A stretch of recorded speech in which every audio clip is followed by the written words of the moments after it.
Friends अभी right now सुबह के 1:32 हो चुकी हैं और आज ट्यूसडे का दिन है और अभी थोड़ी देर पहले ही जस्ट मीटिंग ओवर हुई है अमेरिका के प्रेसिडेंट डोनाल्ड ट्रंप और जेलेंस्की के बीच में और बाकी कुछ यूरोपियन कंट्रीज़ के मेंबर्स थे, उन्होंने भी इस मीटिंग में हिस्सा लिया। तो कुछ इंपॉर्टेंट पॉइंट्स है उसके बारे में डिस्कस करते हैं कि क्या क्या इस मीटिंग में जो डिस्कस हुआ या टेबल पे जो बातें बोली गई, मैं उनके बारे में कुछ अभी आपको इम्पोर्टेंस बता देती हूँ क्या क्या चीज़ें उन्होंने डिस्कस की हैं। तो सबसे पहले क्या है कि डोनाल्ड ट्रंप जो हैं, उन्होंने कहा है कि जो है शांति वार्ता के लिए युद्ध विराम की कोई ज़रूरत नहीं है, मतलब कोई सीज़ फायर की नीड नहीं है।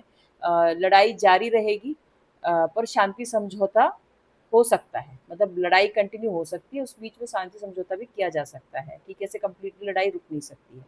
अब क्या है कि उन्होंने ये भी प्रॉमिस किया है यूक्रेन को कि भई हम नाटो जैसी सुरक्षा तो नहीं दे सकते उनको, जैसे वो ना नेटो कंट्रीज़ हैं, जो 32 मेंबर्स हैं नेटो कंट्रीज़ के, उनको जैसी सुरक्षा दी जाती है जनरली कि भई अगर किसी एक नेटो कंट्री पे कोई अटैक होता है, तो बाकी जितने भी कंट्रीज़ हैं वो उसके साथ मतलब मिल के युद्ध करेंगे उस कंट्री के साथ। तो ऐसी कोई सुरक्षा उन्होंने अभी प्रॉमिस नहीं की है यूक्रेन को, कि वो पर वो कहते हैं कि नाटो जैसी सुरक्षा दे सकते हैं, ठीक है? मेबी हो सकता है कि उनकी जो सेना है या कुछ अमेरिकन अधिकारी हैं, वो यूक्रेन में आएँगे क्योंकि वहाँ पे उन्होंने शायद ज़ेलेंस्की जी ने समझौता किया है, समझौते पे हस्ताक्षर किए हैं कि जो वहाँ पे यूक्रेन में माइनिंग होगी, उसके लिए वहाँ पे अमेरिका आएगा और माइनिंग का जो 50% है, वो अमेरिका को मिलेगा क्योंकि जो इन्होंने अमेरिका से जो यूएसए की एड ली है या फिर हथियार लिए हैं या कुछ और मनी या लिया है, जो मदद की अमेरिका ने, तो उसको वो वापस चाहिए, तो वापस कैसे मिलेगा? तो वो वहाँ पे यूक्रेन में माइनिंग करेगा, उसके थ्रू ही मिलेगा, ठीक है?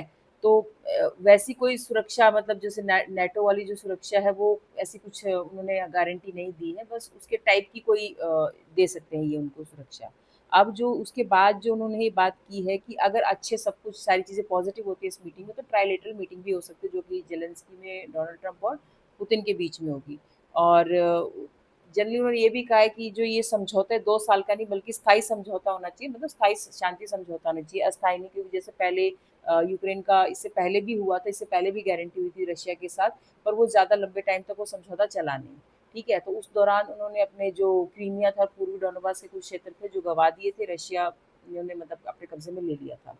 तो अब क्या है, जो व्लादिमीर वो है ज़ेलेंस्की है, उन्होंने क्या डोनाल्ड ट्रंप के सामने शर्तें रखी हैं इस पीस टॉक के लिए जो अभी होगी, जो ये मीटिंग में।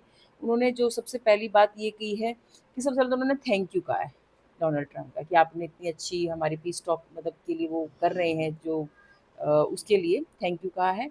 तो उन्होंने कहा है कि सबसे मेन जो यूक्रेन को भी राइट नाउ ज़रूरत है वो है हथियारों की, प्रशिक्षण की, खुफिया जानकारी और मजबूत सेना की नीड है, जो उन्होंने डिमांड की है डोनाल्ड ट्रंप से।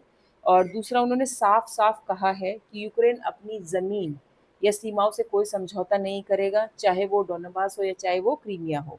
और उन्होंने जो ट्राइलेटरल टॉक्स है उसके लिए हामी भरी समर्थन दिया है, तो हो सकता है कि ये मीटिंग ज़ेलेंस्की, ट्रंप और पुतिन के बीच में हो। फ्यूचर में आप मतलब देखेंगे, अभी कोई फर्दर टाइम दिया नहीं, मतलब कोई डिसाइड नहीं है मीटिंग कब होगी। वो आने वाले टाइम में अपडेट कर दी जाएगी आपको। अब आता है कि जो यूरोपियन कंट्रीज़ के और भी मेंबर्स थे जो आए थे ज़ेलेंस्की को सपोर्ट करने के लिए, क्योंकि सबसे ज़्यादा डर तो उन्हीं को ही है। अगर मतलब उन्हीं की सीमाएँ हैं जो जनरली रशिया से लगती हैं, तो इन यूरोपियन कंट्रीज़ को डर है रशिया से। तो ये लोग बेसिकली ज़ेलेंस्की को सपोर्ट करने के लिए आए थे वहाँ पे इस मीटिंग में। तो उन्होंने भी कुछ अपनी बातें रखी हैं यूरोपियन कंट्रीज़ ने, और अपने जो उनके डर हैं, वो भी डोनाल्ड ट्रंप के सामने उन्होंने रखा है। तो इसमें से कुछ नेता हैं जिनके बयान मैं आपको बताती हूँ, जो टेबल पे बात हुई है वो सारी। इसमें से ब्रिटेन के प्रधानमंत्री हैं जिनका नाम कियर स्टारमर है, उन्होंने सुझाव दिया है कि जो यूके सैनिक शांति बनाए रखने के लिए मतलब सेना भेज सकता है यूक्रेन में। अ, दूसरा जो है, फ्रांस के राष्ट्रपति जो हैं वो मैक्रोन, उन्होंने यूरोपीय यूरोपीय शांति बल यानी कि यूरोपियन स्टेबिलिटी फोर्स बनाने का प्रस्ताव रखा है। और जर्मनी ने अपनी चिंताएँ बताई हैं कि उनकी सेना पर ज़्यादा बोझ नहीं पड़ना चाहिए। ठीक है? भी अब आता है कि जो यूरोपियन यूनियन के प्रमुख हैं उर्सुला, उन्होंने कहा है कि जो यूक्रेन की सीमा क्षेत्रों पर जो फैसला होगा वो सिर्फ़ यूक्रेन का होना चाहिए। हाँ, ऑफ़ कोर्स यूक्रेन का ही होना चाहिए क्योंकि युद्ध तो यूक्रेन का ही चल रहा है ना।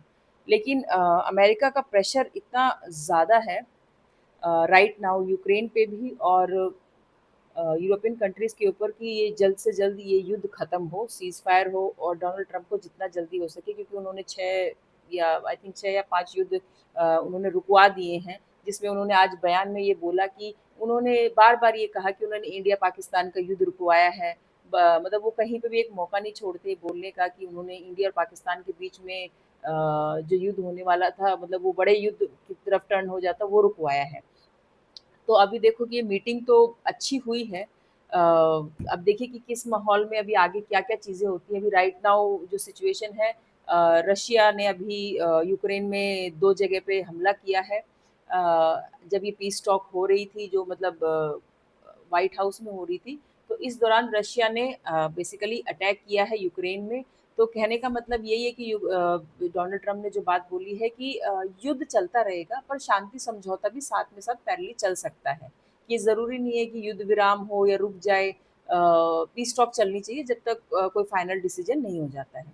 तो बेसिकली इस युद्ध से यूक्रेन को क्या हासिल हुआ मुझे अभी तक नहीं समझ में आया। जनरली हो सकता है कि उन्होंने जो नाटो में का मेंबर बनना चाहते थे, वो पहला पॉइंट था, वो तो उनका कुछ सक्सेसफुल हुआ नहीं है।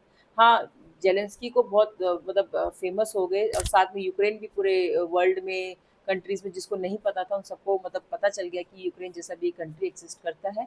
और जो यूरोपियन कंट्रीज़ थे, उन्होंने कहीं न कहीं यूक्रेन को जो आर्थिक मदद थी या सैन्य मदद थी, हर तरह की मदद प्रोवाइड की है ताकि वो खुद प्रोटेक्टेड रहें रशिया से।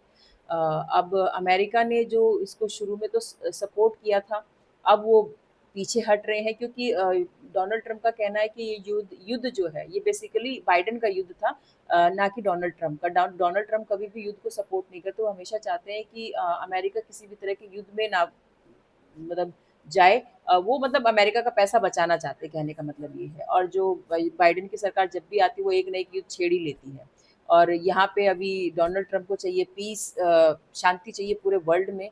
तो वो कोशिश कर रहे हैं कि शांति बनी रखे, और जितने भी अभी छोटी-मोटी वॉर जो छोटी कुछ कंट्रीज़ के बीच में होने वाली थी या होते-होते रुक गई, वो सब उन्होंने रुकवाई है। उनका क्रेडिट वो लेना चाहते हैं, और वो चाहते हैं कि उन्हें नोबेल पीस प्राइज़ मिले।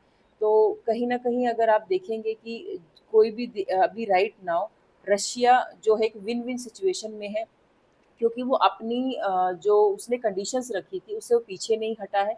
जो उसे चाहिए था, उसके लिए डोनाल्ड ट्रम्प एग्री कर गए हैं। और जो अभी राइट नाउ यूरोपियन कंट्रीज़ ने जो सजेशंस दिए हैं, मुझे नहीं लगता कि इस तरह के सजेशन अमेरिका भी राइट नाउ मानने के मूड में है। वो इस तरह का कोई भी जो सैन्य ताकत वहाँ पे नहीं बढ़ाना चाहते हैं।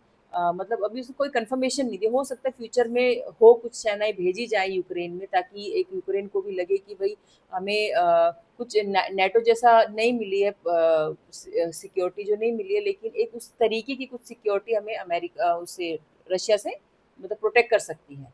तो अब देखिए कि कैसे आगे फ्यूचर में ये जो नेक्स्ट जो मीटिंग होगी, उससे ही डिसाइड हो पाएगा कि ये युद्ध विराम होगा या युद्ध समाप्त होगा कि नहीं होगा।